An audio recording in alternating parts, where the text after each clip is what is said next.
Hello everyone, welcome to my channel. My name is Katie Culpa. I'm a horror writer and I'm currently going down the path of trying to become published while also writing my second horror book and hope to start my third book soon. Today I thought I'd kind of go through the reasons why I became a horror writer.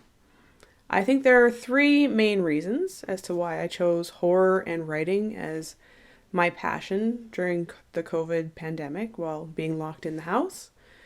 And the first one is because my childhood home was actually haunted.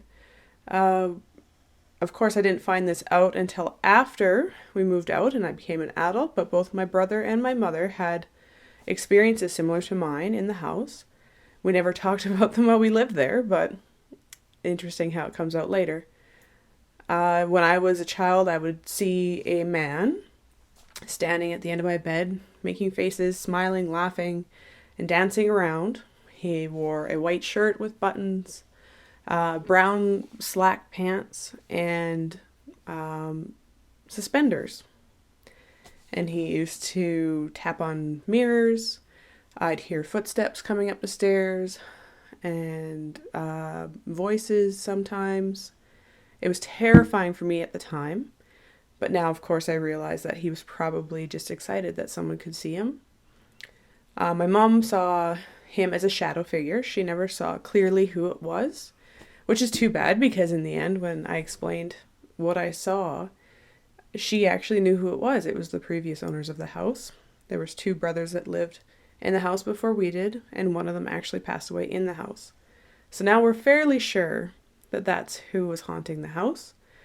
And I'm hoping that one day I'll actually go and be able to visit his grave. I've since moved away from that town, so it would have to be a drive to go visit him, but I think it'd be nice to go and say hi so that he can recognize that I now know who he was and I'm okay with the fact that he was excited to see me. Reason number two would have to be because I love all things horror and supernatural. I grew up reading Stephen King. I grew up reading Anne Rice, The Vampire Chronicles.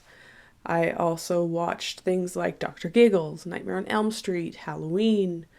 When I was a kid, sometimes we would also go look for abandoned houses to see if there was ghosts in it. We would look up about ghost stories in the town because we knew that there were some potential ghost sightings in the area, so we would go and try and see them for ourselves. So I've always loved everything supernatural, paranormal, those types of things. And even to this day, I still read a lot of Stephen King, but I'm trying to broaden my horizon a little bit by reading indie horror authors and new horror authors that I've never read before, which I talk a little bit about in my website, but mostly I talk about it on my Instagram. In case you're interested, you should be able to see a link on that as well. Okay, and then the third big reason why I became a horror writer, more a writer in general, would have to do with my grandfather. When I was young, I would spend a lot of time with him. He owned a realtor agency, and he set up a desk outside of his main office, and it had an old typewriter on it, which I'm very grateful that I actually have that typewriter now.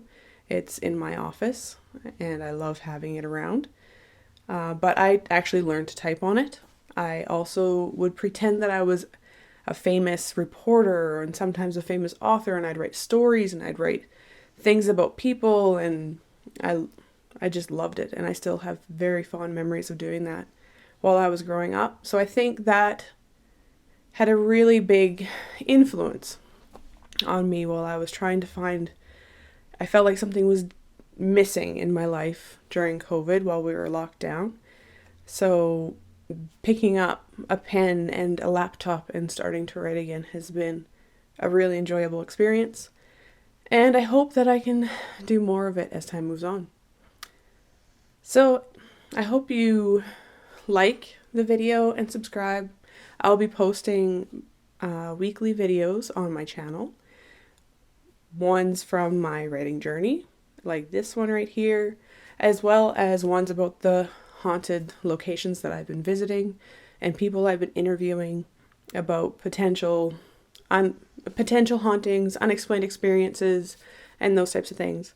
Currently, this is just in southern Saskatchewan, but I'm hoping as COVID restrictions lift that I'll be able to slowly move away from Saskatchewan and do Western Canada, maybe even parts of Eastern Canada, and who knows where it'll go from there.